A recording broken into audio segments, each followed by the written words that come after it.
présente nos excuses au football. Il faut bien finir cette organisation. Mais moi, ce qui m'a déçu, c'est surtout le comportement de l'entraîneur sénégalais. C'est l'éducation, c'est le truc. Et là, on a le Sénégal qui commence à chialer pour une erreur d'arbitrage et qui se casse pendant 19 minutes. À se demander si les Sénégalais n'allaient pas perdre le match en quittant le terrain. À partir du moment où une équipe quitte une pelouse en plein match, l'équipe perd le match. C'est qui, avant le match, déjà a commencé sa propagande de manipulation en mode regardez, regardez, si on perd, vous allez voir, c'est pas de notre faute. Et hier, ce qui s'est passé, c'est anormal. Et le pays hôte en Algérie, ça s'était très bien passé. Wait a minute.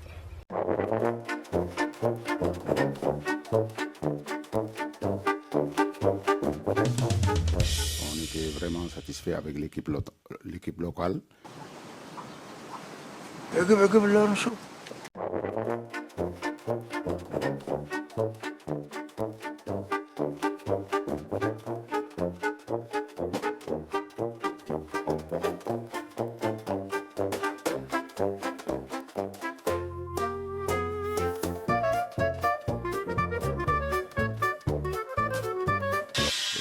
pays hôte en Algérie, ça s'était très bien passé.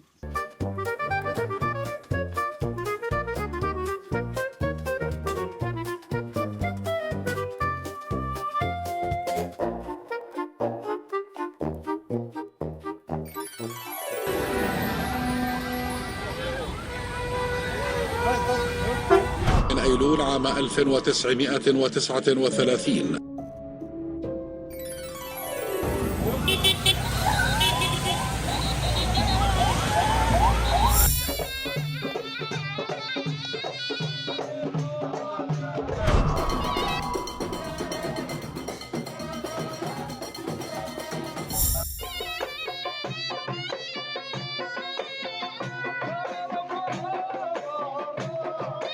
عام 1939.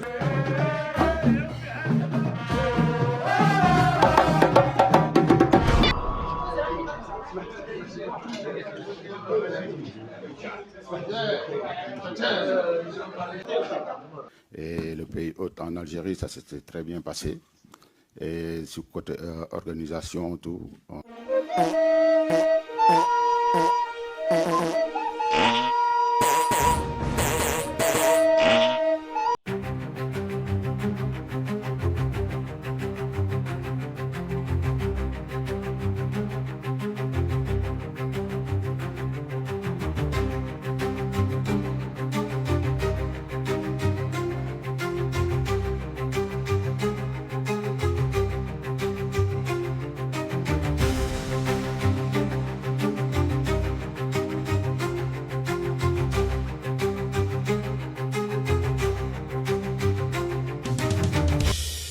Sénégalais, la vie de ma mère, vous êtes fous.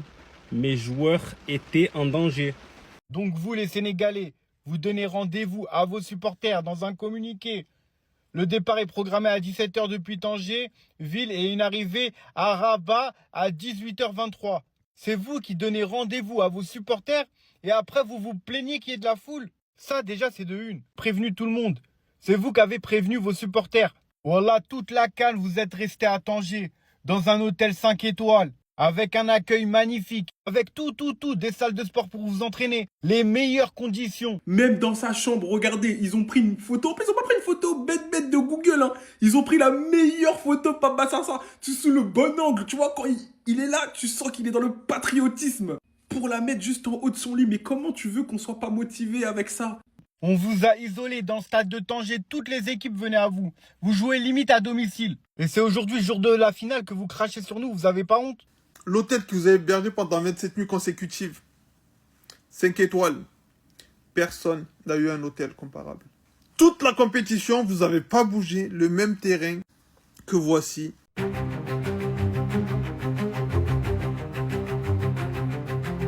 C'est vrai que comparé à ça, c'est pas pareil. Non, c'est pas pareil. C'est pas pareil. C'est vrai que c'est pas pareil. C'est vrai. Non, mais excusez-moi.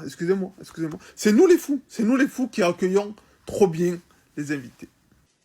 Il faut bien finir cette organisation. Et hier, ce qui s'est passé, c'est anormal. anormal. Une équipe comme le Sénégal qui descend, on le laisse avec la foule populaire comme ça.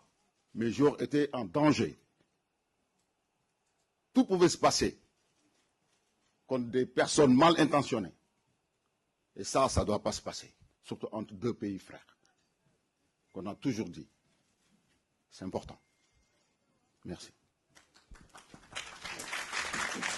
Mais le contexte global autour de cette CAN a mis tellement de folie en parlant dès les matchs de poule de complot, et les gens sont tellement rentrés là-dedans. Et attention, complot, pas parce que c'est au Maroc ou quoi que ce soit, ça aurait été n'importe où. On est maintenant dans le moindre petit truc autour de l'arbitrage contestable, on aurait parlé de ils veulent les faire gagner, ils veulent ceci, les faire cela. Et que des journalistes rentrent dans ce jeu-là, et à moins d'avoir des preuves d'un réel complot et qu'on a voulu aider une équipe, qu'ils ferment tous leur gueule. Parce que c'est pire que tout. Parce qu'on a vu ce soir, Nico nous l'a raconté, des journalistes marocains, sénégalais qui se sont battus en tribune de presse. Donc ça veut dire que la passion ne se contrôle plus nulle part. Nulle part, il n'y a plus de contrôle de la passion, nulle part. Et ce qu'on a vu à la fin du match, si jamais les Sénégalais, heureusement qu'il y a eu une ou deux personnes qui ont retrouvé un cerveau, et on félicitera jusqu'à la nuit des temps Sadio Mané et ceux qui sont venus lui parler, qui ont été, et notamment Mané, un capitaine exemplaire. C'est une légende africaine désormais, ça a été avant et encore plus maintenant. Mais heureusement que 2-3 personnes ont retrouvé un esprit cohérent pour revenir, parce que si jamais il n'était pas revenu, mais qu'est-ce que ça aurait été la fin de cette CAN, sans parler des sanctions qui seraient tombées sur le Sénégal. Ça aurait été absolument terrible.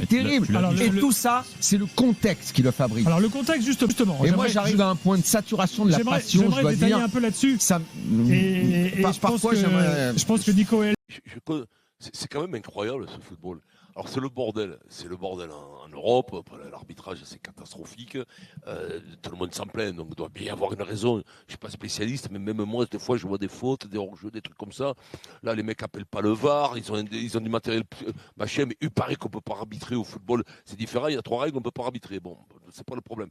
Et puis il y a des règles, il y a d'autres règles, c'est du civisme, de l'éducation. C'est-à-dire que quand tu fais une composition, une interrogation écrite à l'école, tu quittes la salle, et ben t'es disqualifié. En boxe, tu t'en vas au deuxième round, tu t'en vas, ben t'es disqualifié. Si pour n'importe quelle raison une équipe se retire de la compétition et ne se présente pas à un match ou refuse de jouer, ou quitte le terrain avant la fin réglementaire du match, sans l'autorisation de l'arbitre, ce qui était le cas, elle sera considérée perdante et sera définitivement éliminée de la compétition en cours. Pour le Maroc, c'est le Maroc qui a été beaucoup critiqué. L'organisation était fantastique. Mine de rien, et bravo aux Marocains, bravo au Maroc, parce qu'on n'a jamais entendu autant parler d'une Coupe d'Afrique des Nations. Bravo à eux, ça a été un carton absolu.